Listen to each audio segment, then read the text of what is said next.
Oke, assalamualaikum warahmatullahi wabarakatuh, rekan-rekan sekalian, ketemu lagi ya. Ini videonya adalah tentang ikan GT ukuran besar. Memang kalau GT besar ini dia nggak mau tampil ke atas, tapi kalau kawan-kawan perhatikan ada lewat ya, ada nampak sirip-sirip birunya.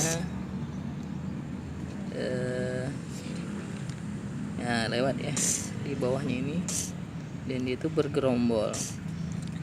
Ini ukurannya besar nih, bisa 1 kilo, 2 kilo, bahkan sampai 5 kilogram ya beratnya. Nah, ini lokasi budidayanya sampai ke situ. Nah, ini GT semua nih. Nah, di bawah ini GT isinya. Kalau malam hari akan terlihat ya, kalau malam hari bisa di sensor lewat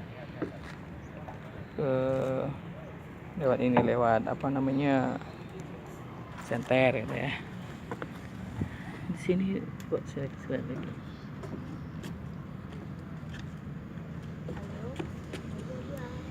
Jangan ya, jangan lempar ya.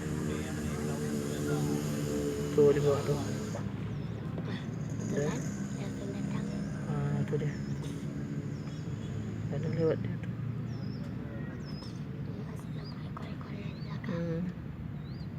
Banyak dia tuh lewat tuh. Dia warnanya biru kalau di dalam laut. Kalau udah diangkat dia enggak. Warna apa kalau diangkat? Warna lainnya nggak tahu kita warnanya beda. Oke, sekian dulu. Ke depan kita jumpa lagi kalau pas GT ini dipanen.